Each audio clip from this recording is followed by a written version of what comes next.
Bom, eu gostaria de começar essa aula sobre audição mostrando esse vídeo. Quem mora no Rio de Janeiro e quem usa o metrô todos os dias conhece muito bem essa canção. E, para mim, que estudo a comunicação multissensorial e as paisagens sonoras e tudo que envolve os cinco sentidos, eu sinto uma alegria muito grande quando eu estou voltando para casa e eu escuto essa musiquinha. Parece uma sensação de dever cumprido, sabe, assim, putz, eu consegui, eu venci esse dia, eu tô voltando para casa, essa música tá me acompanhando. Mas é mais que isso também, porque quando eu tô indo para o trabalho e eu pego o metrô e eu escuto essa música, eu também fico feliz. Então, tem alguma coisa mágica, talvez seja para mim porque eu sou muito enviesada, mas eu queria compartilhar com vocês.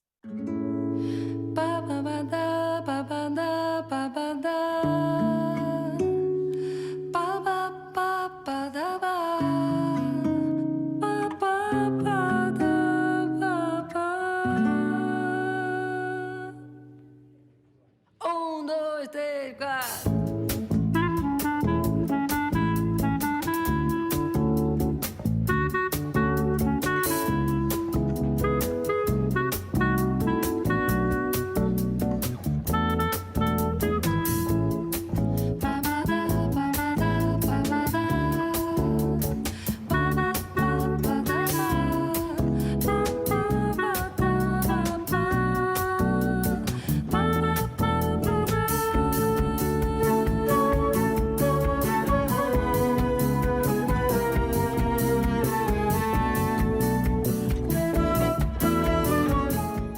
Gostou? Bom, no livro do Platão, A República, ou da Justiça, tem um trecho muito interessante que eu gostaria de ler para vocês. Ele fica no item 605D, e é o Platão falando sobre essa questão das experiências sensoriais forjando a experiência narrativa da Grécia naquele momento. E ele diz: ouve então, e julga se é capaz ou não. Quando inclusive os melhores de nós escutam Homero ou algum outro trágico imitando um dos heróis, mergulhado em aflições e proferindo um rosário de lamentações, ou cantando e batendo no peito, sabes que extraímos prazer disso. Nos abandonamos a tal narrativa, simpatizamos com o herói, levamos seus padecimentos a sério e louvamos como bom poeta aquele que com tal intensidade nos afeta dessa forma. Platão estava falando de um momento em que todo o conhecimento da sociedade naquele momento era transferido de forma oral. O alfabeto não era universalizado, não existia ainda padrões de codificação para produção de textos que pudessem ser lidos para todas as pessoas, por todas as pessoas. Então ele está falando desse momento muito específico que as pessoas se organizavam nas ágoras ou nos teatros e assistiam essas apresentações, onde eram transmitidos valores morais, culturais, sociais, políticos, éticos. Tudo isso acontecia nesse lugar. E isso podia ser acompanhado de instrumentos musicais, de cantoria, de pessoas batendo no peito, batendo palmas, acompanhando essa tragédia se desenrolando, batendo os pés. Existia todo um complexo envolvimento sensorial na transmissão, essa comunicação que passava de geração para geração, mas era uma comunicação de valores, de ideias, de conhecimentos, de informações, estava tudo imerso nesse momento. O recitador combinava os sons de sua fala com um acompanhamento simultâneo, criando um efeito acústico que o fazia ouvir a si mesmo, reforçando continuamente sua mnemotécnica. É muito fácil de pensar isso, gente. Quando a gente repete infinitamente uma música, a gente guarda a música. Era a mesma coisa que acontecia na Grécia. O movimento das pernas e pés funcionavam como a marcação de um compasso, que se assemelharia a uma dança e auxiliaria na representação da recitação. Esse processo reverberava, então, no público, que podia acompanhar a sequência memorizada com reflexos corporais involuntários, seguindo o ritmo com movimentos imperceptíveis. A experiência sensorial do teatro grego envolvia multissensorialidade no processo de comunicação. No entanto, pertencia à era oral e era atribuída ao ouvido. Ele seria administrado pelos estímulos, as respostas adequadas e teria cuidado do registro da memória, diz Havelock. Numa cultura oral, a palavra falada ou cantada monopolizava o meio simbólico em que o corpo se colocaria como primeira mídia, corpo como primeiro meio de comunicação, servindo como suporte para inscrições, pinturas e tatuagens. Os sentidos eram usados em um regime holístico, tridimensional, multissensorial, em que toda a cultura ressoava no corpo do homem. Numa cultura oral, todos os indivíduos são especialistas em recordação e todo o saber era rigorosamente conservado. Desde pequenas, as crianças eram preparadas para confiar na sua memória de sons falados, sem qualquer interpenetração de signos visuais ou escritos. Essa experiência envolvia não apenas o reconhecimento dos sons, mas considerava sua entonação, sua ênfase e o acompanhamento gestual fornecido como informação, habilidades especialmente treinadas nos atores poetas. Mesmo durante o tempo de desenvolvimento da escrita em suportes materiais, fossem esses tábuas de argila sumérias, os pergaminhos egípcios ou as plaquetas cretomicênicas, os livros já existentes na Grécia, para os raros leitores ainda assim, os registros se moldavam auditiva e não visualmente. A escrita era estruturada oralmente para a memorização e transmissão verbal. E até hoje a gente aprende falando primeiro. Só aos 7 anos a gente é alfabetizado. Bem, com o início da cultura escrita, o registro não precisava ser uma memória viva, carregada pelos indivíduos. E, de acordo com Havelock, a escrita teria liberado energia psíquica utilizada no esforço mnemotécnico para experiências abstratas e reflexões críticas. A memória, registrada em um suporte visual, poderia ser consultada e resgatada a qualquer momento no tempo ou no espaço. Os efeitos dessa mudança de código de comunicação teriam transformado o pensamento ocidental, contribuindo para o surgimento do pensamento filosófico na modernidade.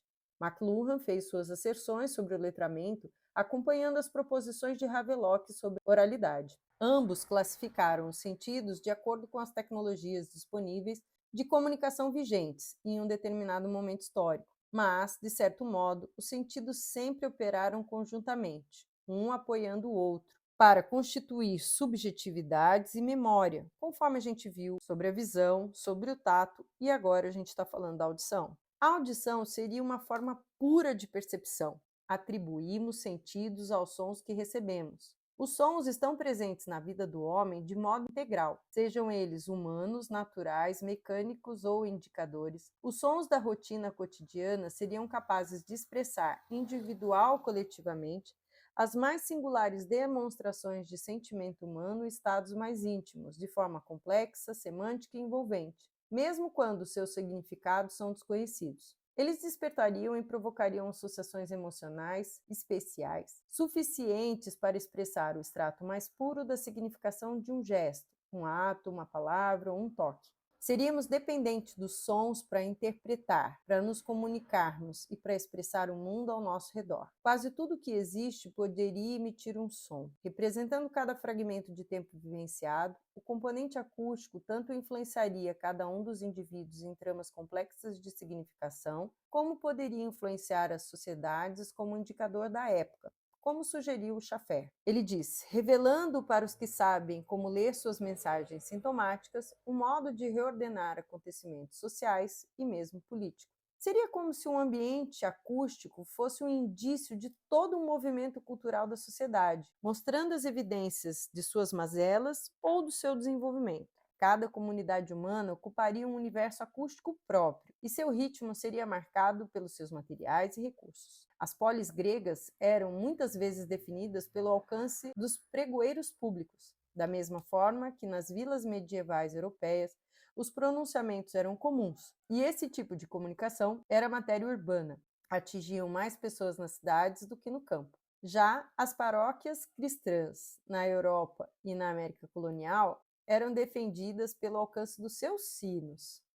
Para Schaffer, os marcos sonoros refletem o caráter da comunidade, e a partir dessa ideia poderia ser delineada a estrutura de sustentação para a criação de marcas sonoras. Assim como os marcos sonoros, pode-se propor que as marcas sonoras refletem o caráter das marcas, traços da identidade que pretende ser mostrado aos consumidores. E da mesma maneira que os marcos sonoros, as marcas sonoras devem inscrever impressões nos indivíduos, proporcionando novos estímulos sensoriais, modelos de percepção distintos, que sejam memoráveis. Schaffer diz, o termo marca sonora deriva de marco e se refere a um som da comunidade que seja único ou que possua determinadas qualidades que o tornam especialmente significativo ou notado pelo povo daquele lugar.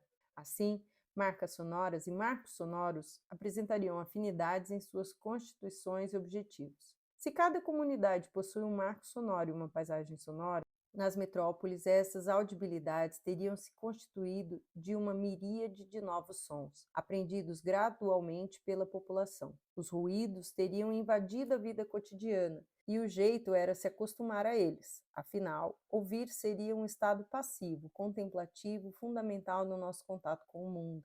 O sentido da audição não poderia ser isolado, assim como o tato ou o olfato, estando aberto e transmitindo informações o tempo todo, mesmo quando a gente dorme. Le Breton diz: penetrado por ele, não obstante sua vontade, o homem está sempre em posição de acolhida ou de recusa, menos a de um jogador. Ele entra ou não em ressonância. Ou seja, ao homem não seria possível escolher se ele deseja ou não ouvir o seu ambiente. Se bem que hoje em dia a gente tem esses fones que isolam nossos ouvidos de sons indesejáveis, ou a gente cria a nossa própria bolha a partir dos sons das músicas que a gente gosta, ou a gente põe protetores auriculares. O som estaria, então, sempre presente. Ao ouvir sons, ruídos, música, vocalizações, sonoridades em geral, estaríamos memorizando e reconhecendo objetos, ambientes, seres e outros indivíduos que nos rodeiam. Os sons não seriam periféricos, mas sim profundamente implicados na elaboração das dinâmicas diárias. A audição ocupou um importante posto na oralidade, considerando um sentido confiável, um sentido que poderia revelar a verdade e teria um componente intelectual significativo.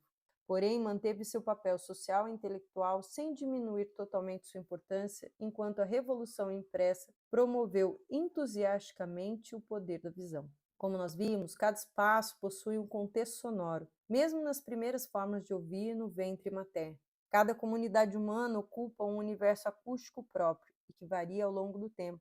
Portanto, o inventário das sonoridades e audibilidades seria diferente de acordo com o indivíduo, suas experiências, suas demandas e seu ambiente. A existência dos sons, mesmo à altura da audição dos homens, não implica sua percepção, senão vinculados a uma significação ou a um motivo de alerta. Assim, a audição garantiria sua modulação e adequação, sendo capaz de aprender e escutar a partir de novos estímulos e de servir como meio de memória e produção de conhecimento ao mundo. A audição seria uma das formas primordiais de como o indivíduo se incorpora a uma cultura. Para encerrar essa aula, eu recomendo que você veja o filme Her. É um filme muito legal e ele está disponível aí nas plataformas de streaming. Ele foi lançado em 2013 e ele fala justamente sobre essas relações que a gente tem com sistemas digitais. É um filme bem legal. Nesse filme, existe uma relação com a voz do sistema, né, de uma pessoa com uma voz do sistema, e essa voz, ela possui aquilo que a gente chama nos nossos estudos na sensorialidade sobre pistas antropomórficas. O que quer dizer isso? Quando os sistemas adquirem características humanas. Então, a gente acha que a gente está realmente falando, não com uma máquina, mas com uma pessoa, porque ela possui essas pistas antropomórficas. Por falar nisso, você já falou com a sua Alexa hoje? Talvez seja bom bater um papinho com ela. Até a próxima aula!